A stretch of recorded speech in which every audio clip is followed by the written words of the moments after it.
Okay, welcome everyone again to this new student orientation session. So like Lib said, we're recording today so that individuals who maybe don't have the best access to internet or want to see this another time can participate.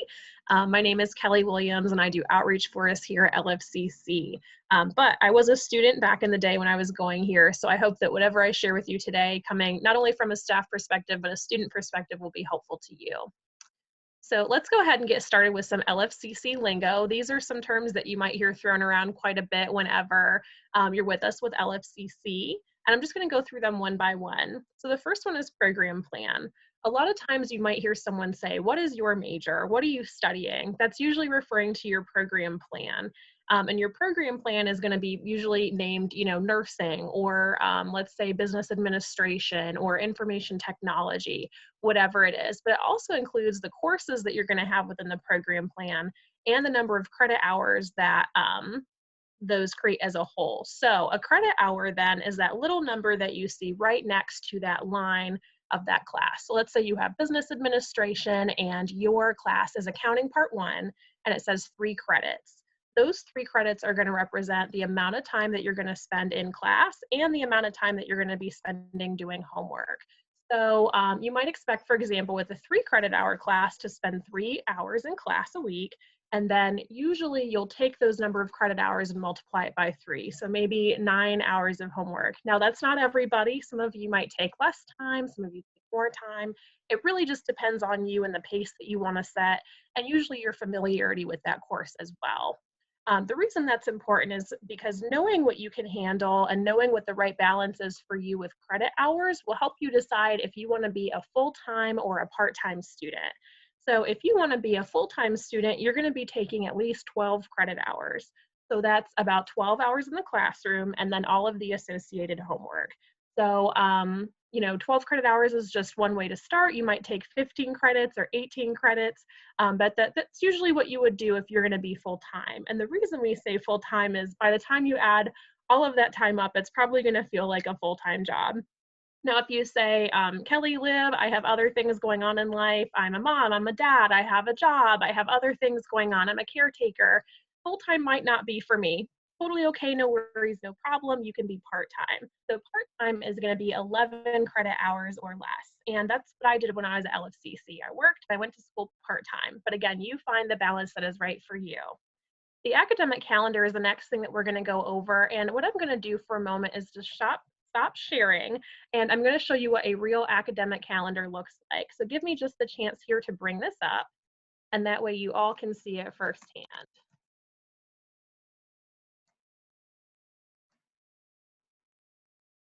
Okay, so we are back to our main website. You might recognize this area up here because you used My LFCC to log in, but we're going to go under quick links.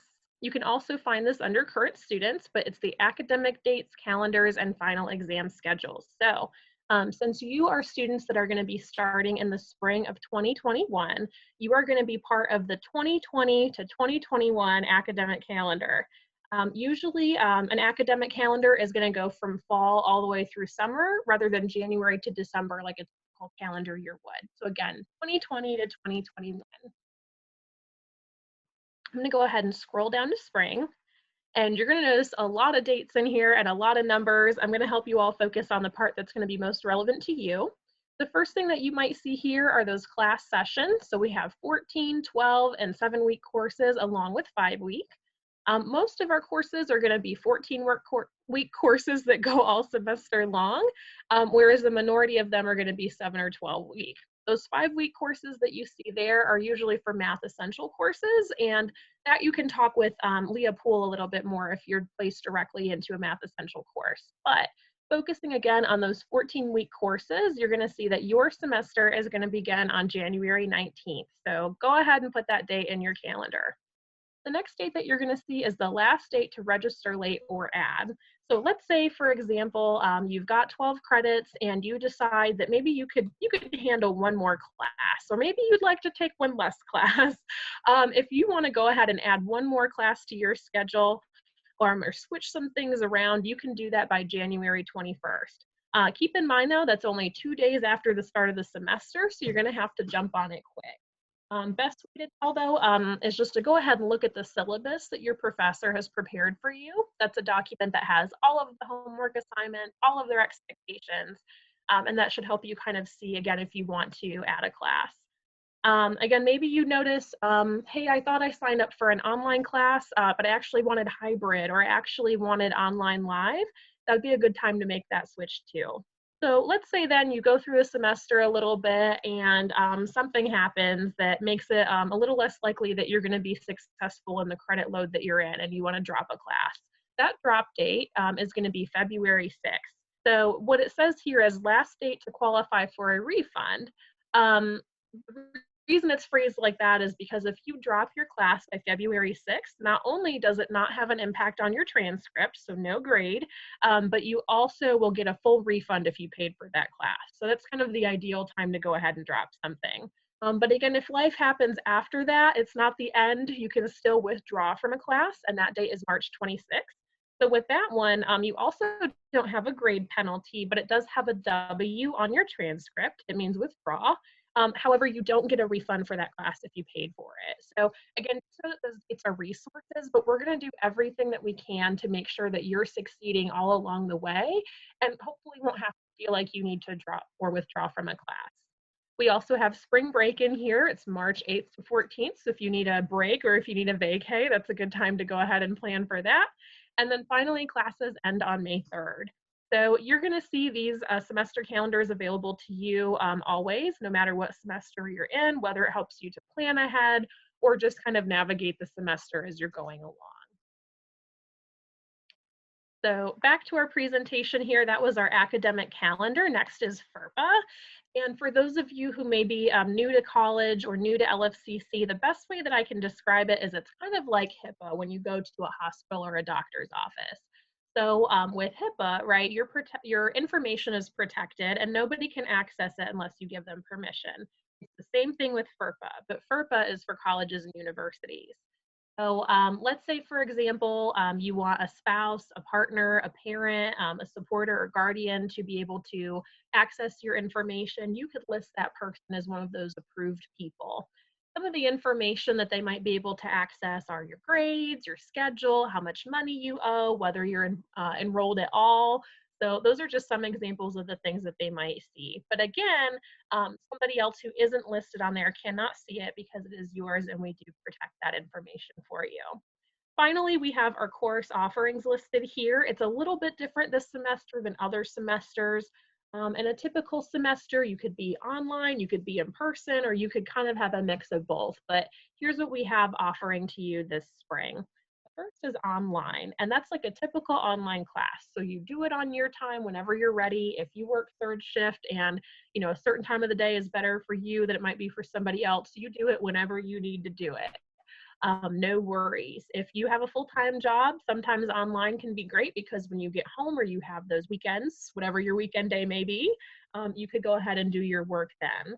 Another option is online live. So if you like the flexibility of an online class, but really want to see somebody kind of face to face, with an online live class, you have a set day and time in Zoom where you can interact with your professors here. So it still gives you that interaction. And then finally, hybrid is a mix of in-person and online. Not all classes are going to be offered in a hybrid format, but for those that are, again, that gives you that opportunity to have that face-to-face interaction. And we are going to do everything that we can to keep you all safe during this time. So just know that you can go on our website to get some COVID updates. Your professor will also be using best practices as well. If you're wondering whether or not a course that's being offered is going to be online, live, or hybrid, you can look at the course when you open it up in the student information system. And I know that's new for you all right now, but your advisors will go over this with you, as will I in a little bit. Usually if you see this semester kind of a meeting time listed, it may be online, live, or hybrid. So go ahead and just make sure that you're taking a look at those class notes, communicating with your professor and your advisor, that you get the option that you want. Okay. So actually, let me go back one slide. We're not really going to go over academics a whole lot today, but just wanted to let you know that you can take a look at the programs if you haven't already. It's lfcc.edu/explore, and you'll see there that we have a variety of offerings from associate's degrees that can take 2 years or a little bit more, certificates that take a year, or credentials that take less than a year. There's also a wide variety there within our pathways. There's over 12 pathways actually, so if you're going through those pathways and you say, that one isn't the right fit for me, but maybe this is, that might be a great way again to help you navigate, and a great tool before you go ahead and meet with your advisor.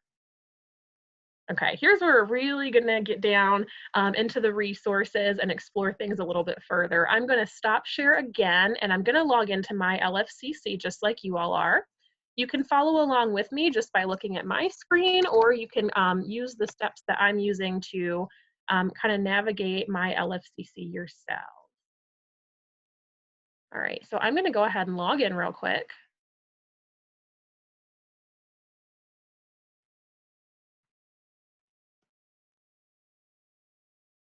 All right, first try, that's good. Sometimes it doesn't work out. All right, so this is my LFCC once you open it up. You might notice that some of the things that I have, you do not. That is okay, you're not missing anything. It's just that as an employee here, I have some extra applications and functions that you may not. But we are gonna focus on the ones that you will need to use as a student. So the first one here is Canvas, and I'm gonna click on it here. Canvas is going to have all of your courses organized in here into little boxes. I don't know what the technical term is, but we'll just call them a box for now. You might notice here I'm enrolled in 2 classes this semester, RPK 100 and RPK 141. If you are enrolled in nursing, it might say NUR. If you're in business, it might say BUS, but you will definitely see your classes here in Canvas. Once you click on a class, there's going to be additional information here. Some of your professors might leave you announcements. So, hey, this homework assignment is due. Take a look at your syllabus, or hi, there's a new extra credit opportunity available. You might want to check that out. Or don't forget, no class this week. So that's a great way to kind of see what's going on with your classes. They also have modules where you can take a look at what's due that week and turn in assignments. So here in week 1, there were resources, a discussion board, and a quiz. Again, those will all be very accessible to you as students. I'm not going to click on this one, but there's also grades. So you can see your grades as they're uploaded by your professor. If there's a Zoom component, they'll have a direct link to Zoom so that you can log in and join them for class. And then they also have additional resources available to you here. One module, again, that I really want to draw attention to is that syllabus that's from your professor. So that is going to, again, have their contact information, information about them, your course calendar, when you have class, if you have class, assignments that are due, and also expectations for academic honesty. So all of that all in one place, very convenient. Okay, next is your Gmail, and your Gmail is going to be available to you about 24 hours after you register as a new student at LFCC. And by register, I should specify not the application, but enrolling in your actual classes. So right now we're communicating with you with your personal Gmail or email account, wherever it may be, but in the future we'll be using this Gmail a lot. Not only will you possibly hear from financial aid here, you could also hear from Student Life and Engagement, our Dean of Students. You might hear from me. It just kind of depends, but it's a great resource, and definitely check it for communication from your professors as well. Along with Gmail, you also get Google Drive. So for those of you that are becoming more familiar with it, that is going to be Google Docs, which is like Microsoft Word. You're also going to have Google Sheets, which is a lot like Excel. There's going to be an opportunity to create presentations in there, and you can make forms if you wanted to do a survey. So this is all great for class. Another huge benefit is if you're working on like a group project, you can actually have this updated in real time and see the changes that are made by you and your peers. This is a big one that you really want to pay attention to, student information system. I've mentioned it a couple of times. When you log into the student information system, I think the easiest way to access everything is to go ahead and click on the student center. So once you get in here, there's a lot going on. I'm going to go through it bit by bit, starting with academics. So when the time comes for you to register for classes and you're meeting with your advisor, this is the place where you would go. You can click on enroll to go ahead and enroll in classes, or search to just take a look at what's available. Maybe you want to look at the next semester, but you're not quite ready to register for them yet. Totally fine. But when you are, again, that button is enroll. You can also apply for graduation here when the time comes. That will be very exciting indeed. And after you've graduated, or maybe midway through, if you want to take a look at your transcript or send it to an employer or to your next college, you can get your transcript under this drop down box here. And that can be sent electronically to them. The next thing is finances. So you can take a look at what you owe. You see, I have a balance because I enrolled. Yours will look just like this when you have a balance. You can also apply for a payment plan. So let's say you're looking at this amount and you say, I don't want to pay all this all up front. Maybe I want to break this into individual pieces. You can do that. And if you're expecting financial aid, you can take a look at what aid has been offered to you and accept and decline awards. So if you are given the opportunity to have a loan, you can say no, thank you, or you can say, yes, I will take this much. So those are all options available to you there. You can also, in this big, bold, underlined part right here, make a payment if you wanted to do that and just get it all done.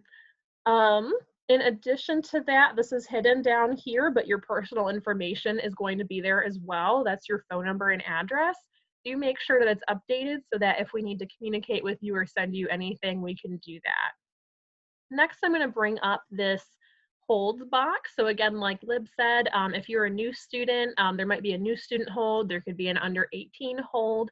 Your advisor is going to go over those with you and make sure that everything is all taken care of. You do want to be checking your to-do list though, as well as your message center up top here, because that's where financial aid is going to talk with you about any additional paperwork that might be needed or anything else that they need you to verify. The last thing I want to point out is your advisor. This is my advisor here. It's based on the program that I'm in. So your advisor might be based on what you're enrolled in terms of your program plan. It might be based on maybe you're a veteran and you're with the Veterans Advisor. But the great thing about it is that is your advisor the entire time that you're here at LFCC. So they're going to know you well, they're going to know your program well, and they're going to help you be as successful as you can be. So that is a great way to remember if you can't remember who your advisor is, and to see them semester after semester. Okay, next thing I want to point out is this Follett button. Follett is our bookstore, and it's going to have me log in again. And you all might not see anything here yet, of course, because you're not quite registered, but I'm just going to show you an example of what it may do.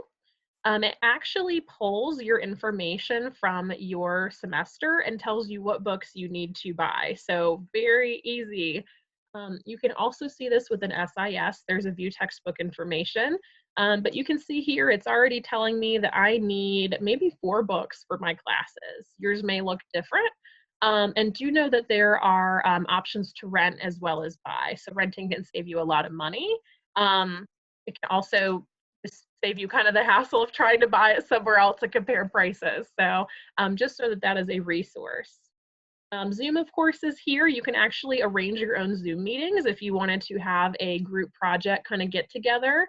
And again, you can also attend those class meetings through Zoom. The last thing I'm going to point out is actually here on the side under important links. It's going to be student technology resources. This is our Instructional Technology Offices page, and if you ever have any problems, whether it's with Zoom, Canvas, your Gmail account, Google Drive, you can send them a help request and they will be with you ASAP to help you resolve that problem. In addition to that, they also have G Suite resources and other kind of how-to guides. And this is, in my opinion, the very best part. If you do not yet have Microsoft Office 365, you can actually download it for free as a student. So we have a link for you here. It's the 4th one down. And again, you can go ahead and download that to your computer. Okay. So that was all of those online resources that you'll want to be paying close attention to. Again, we're not going to go over our resources in depth either, but do know that we genuinely care. Like I said, I can say this not only as an employee, but as a former student. The staff at LFCC really do care about your success, and they know that, you're not just a student, you're a person. And whatever it is that you might be experiencing, whether it's food insecurity or, struggling academically or just needing a support system and a network, we're here for you, and we'd love to connect you with resources around campus. Okay, other fun part, financial aid. Students have a lot of questions about this, so I think the best way to go about this is just to go straight to financial aid's website. So let me go ahead and do that for you all. I'm going to lfcc.edu/finaid. Let me go ahead and share with you all again. Okay, here we are. They have basically everything here. The first thing that they have is steps to apply and FAQs. If you've not yet applied for financial aid, it's at FAFSA.gov, that's FAFSA, and that first F stands for free, the free application for federal student aid. So if you're exploring websites and they're trying to get you to pay to do it, you are on the wrong website. We're going to get you back on track to the right website. You can go ahead and start here if you've never done a FAFSA. It's free. Or if you're a returning user, you can go ahead and log in. Just make sure again that when you're applying, you're within the right calendar year. So for this spring, again, you're part of that 2020 to 2021 calendar. Once the time comes for next fall, when you're ready to continue, it'll be 2021 to 2022, and that will cover your fall and your spring financial aid. Summer is a little bit different, so just be looking out in your emails for more instruction for financial aid help with that. So moving on to the rest of the financial aid resources, there's a variety of types of financial aid. Of course, grants are money that you don't have to pay back. Loans you do have to pay back. And those are both available after filling out the FAFSA. Now, if you're looking for alternative forms of financial aid, or maybe you need additional aid to kind of cover your tuition, fees, and books, there are scholarships at LFCC. We have over 200 scholarships. They're all here for you. These are local donors that really want to invest in their community and see you flourish in the field that you're in. So for some of you, if you say, I didn't get all A's in high school or in college before, how am I going to get a scholarship? Don't worry about it. Not only do they sometimes look at grades, they also look at need. They look at the program that you're enrolled in, the county that you might be living in. So you never know, you really might be the perfect candidate for the scholarship, but you have to apply. So when you are ready to apply, you can click here and click on scholarships. And there is a link right here. It says click now to apply. When you log in, it's going to be the exact same login that you would use for my LFCC up here at the top. And honest to goodness, I've done this myself, so I can tell you it really only takes about 5 to 15 minutes to do this thing, and you are all done. So you don't have to apply for all 200 separately. It just applies your information to those applications. So one and done. Okay.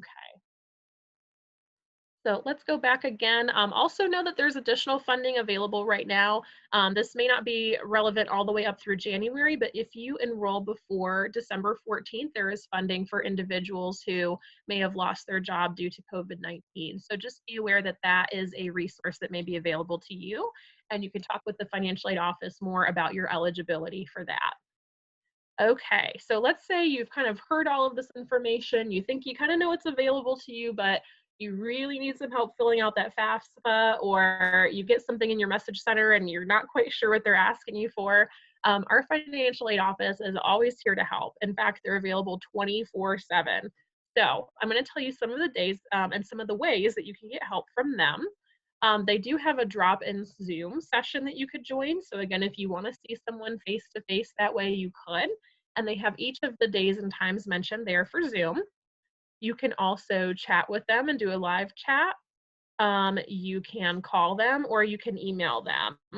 The thing about this number too, like I said, it's 24/7 support help. So once our financial aid advisors have gone home for the evening, we also have some community college system people on standby to help you. So no matter what time of day it is, you will get that help.